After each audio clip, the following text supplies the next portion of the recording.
Hello everyone. In this video lecture, I am going to explain about the first program of Data Structure Laboratory. The first program is to design, develop and implement a menu-driven program in C for the following array operations. What is an array? Array is a set of contiguous elements, okay, and of same type.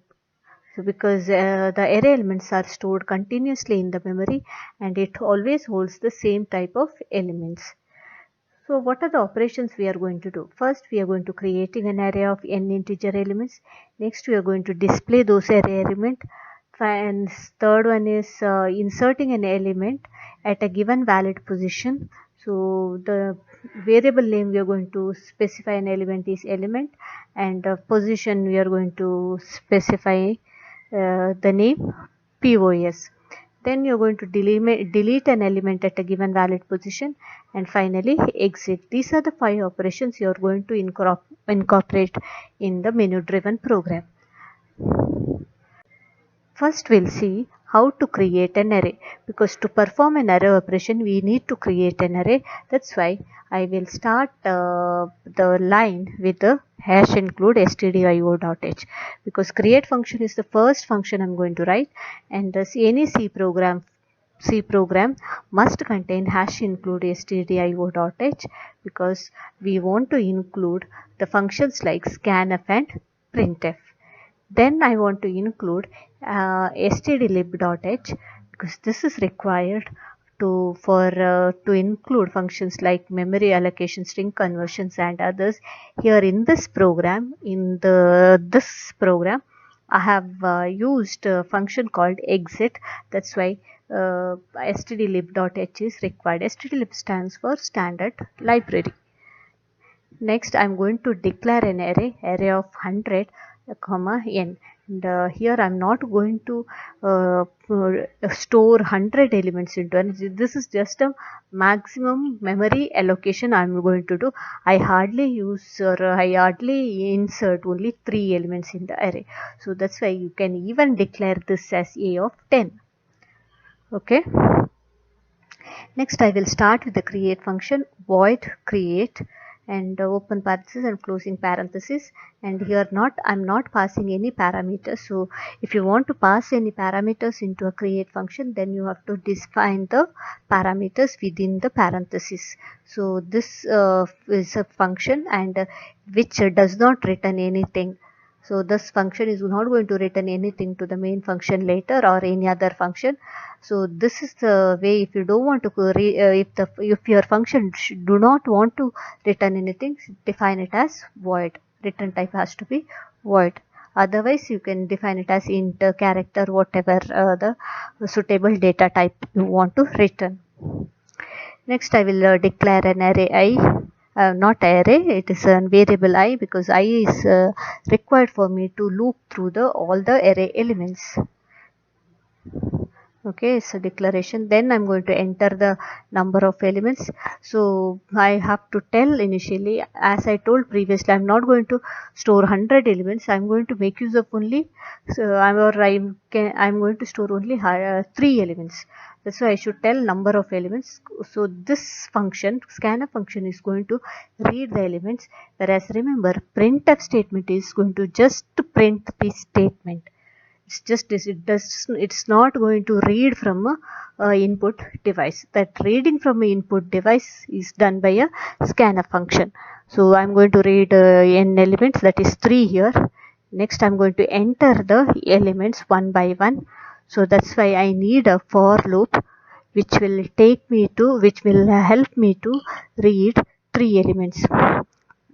Okay, and then how do I read each element? By making use of scanf %d ampersand a of I. So when I is 0, this becomes I is 0, 0 is less than 3, so it is going to read first element. When then I becomes I plus plus, I becomes 1, so I equal to 1,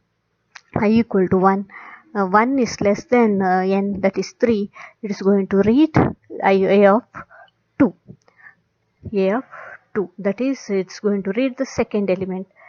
When I is 2, because I plus plus 2 is less than n. So condition satisfies. That means this next statement of a for loop can be executed. So and a of 2.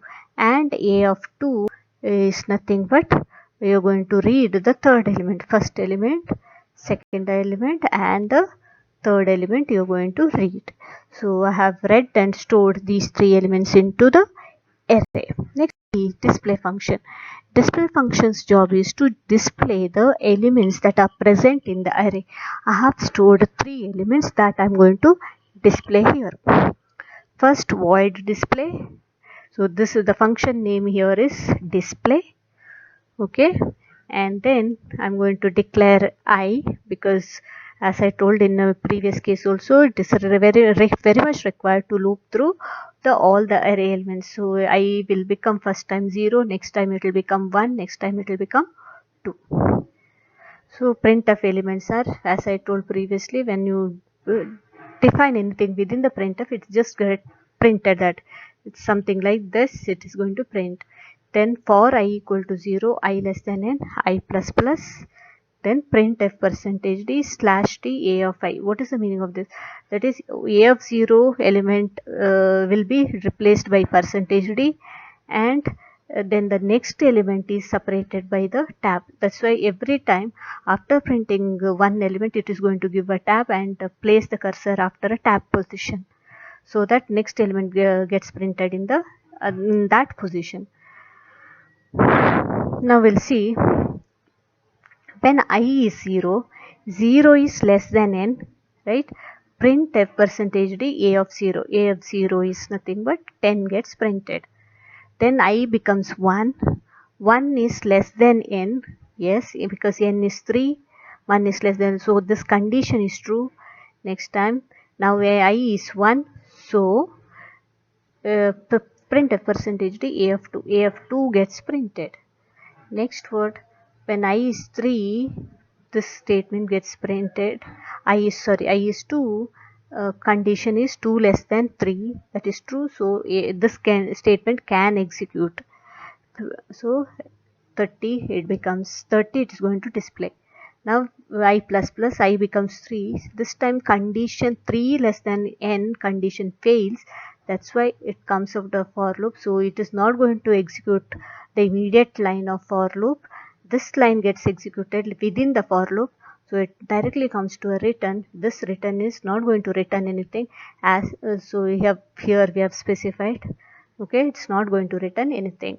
So even if you don't specify this, it is not going to return anything. So that is what it is going to do. And let me remind you, this specifies the function is the function does not return anything. Next we'll see insert function. So let me give an idea of how insert function is going to work. First of all, for insert function, you have to enter the element to be inserted, and also you should tell with the position you want to insert. So element I am going to insert is 3, and the position which I am going to insert is 1. Okay, so at this position it should come.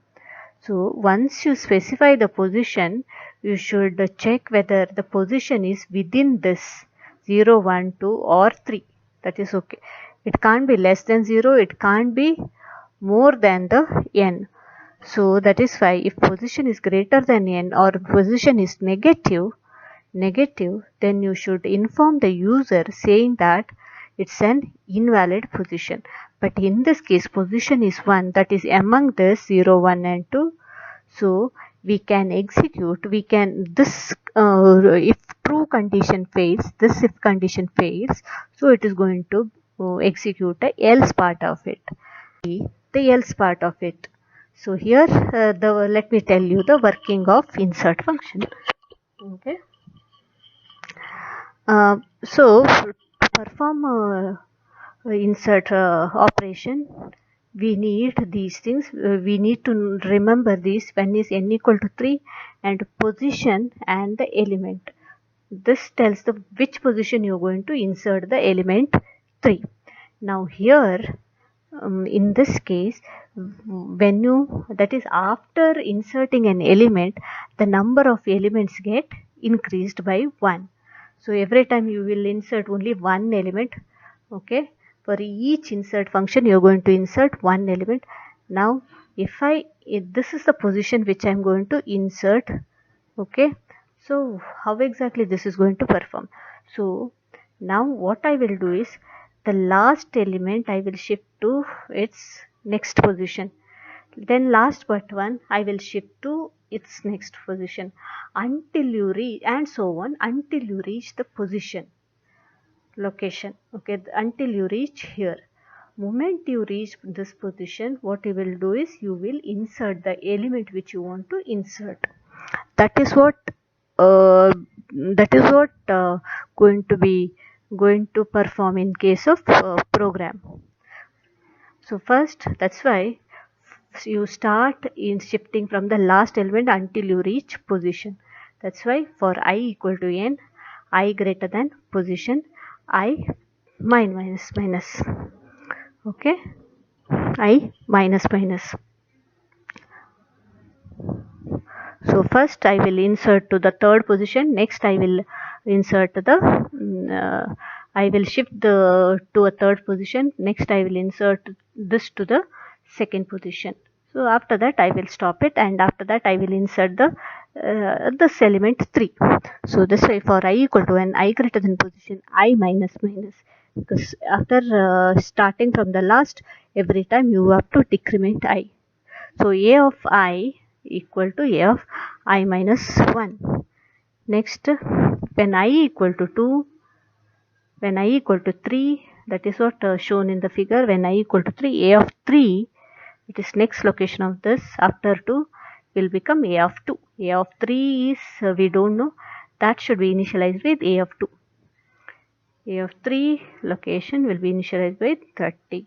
Now what about this location? This location should get the value of a of 1. Next, when I becomes 2, which is greater than position, okay, which is greater than position, then a of 2 will be equal to a of 1. A of 2 equal to a of 1.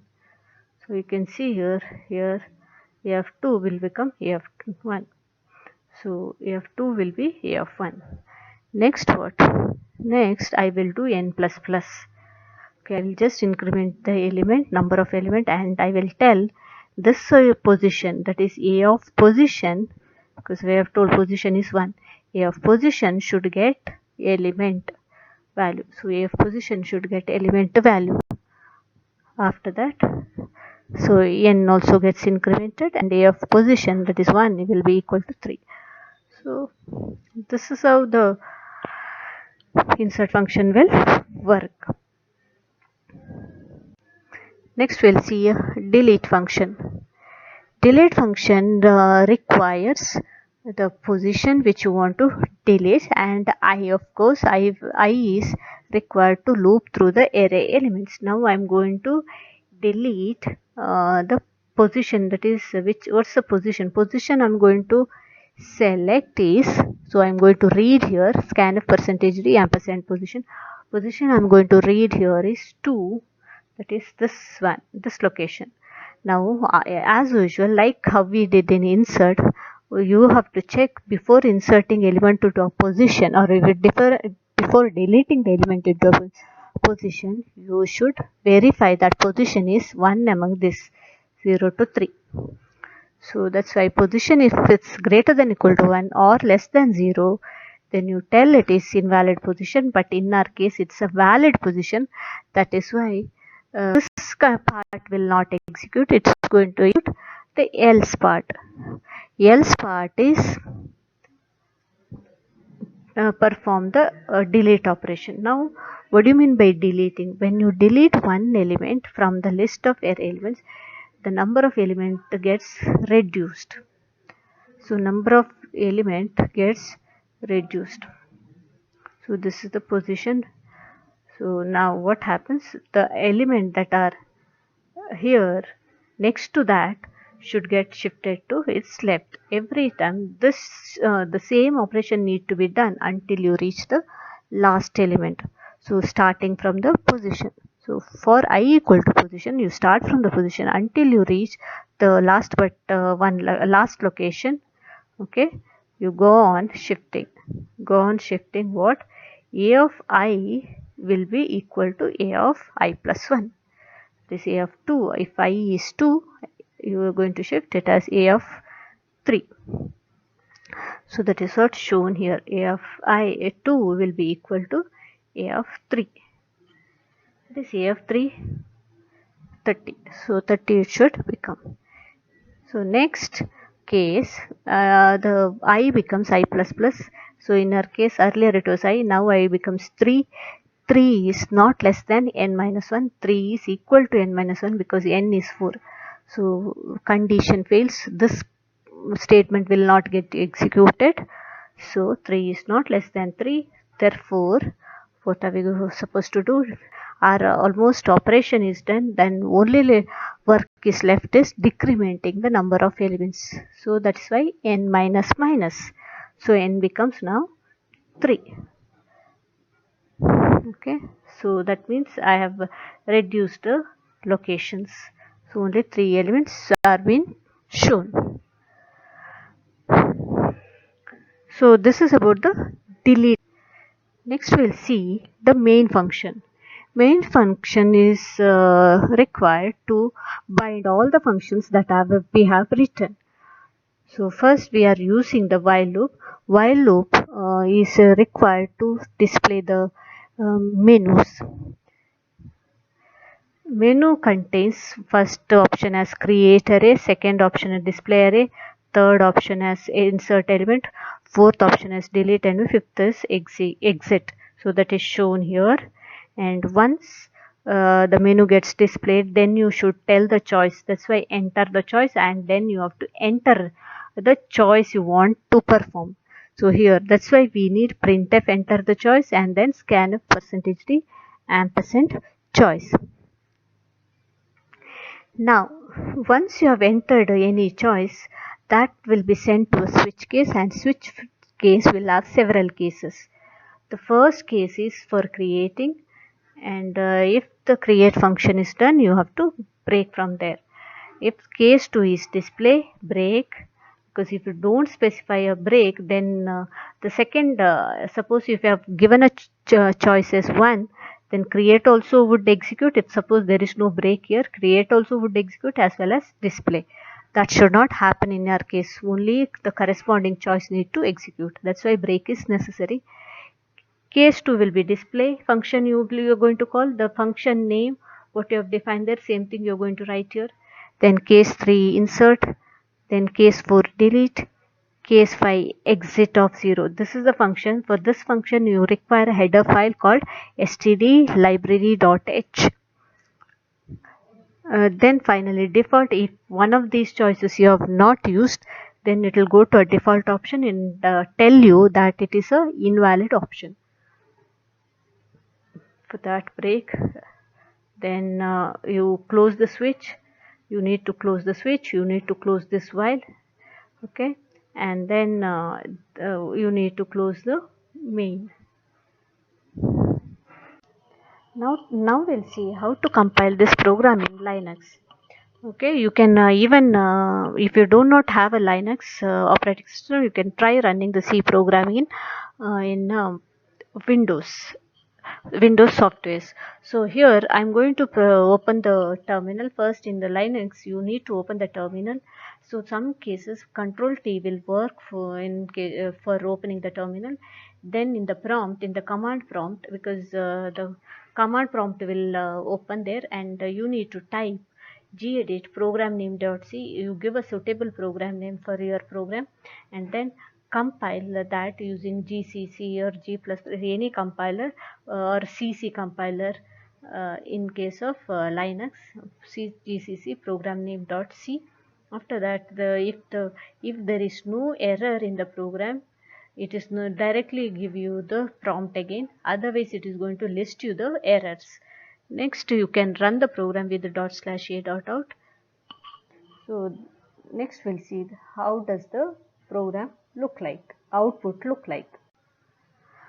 Output will be something like this. First, you can see here, once you successfully execute or successfully run your program, then a menu gets displayed. First, you can give you the enter choice and enter the number of elements 3. Then enter the elements. Here I have entered the elements 1, 2, 3.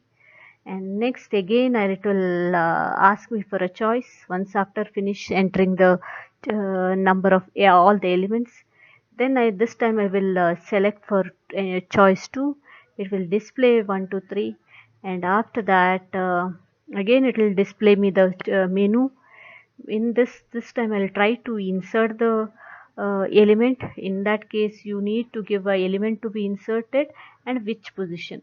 So you can see at the second position 0, 1, 2, so 4 element get inserted, and finally again it is going to display the choice. This time you enter the position from which you want to delete.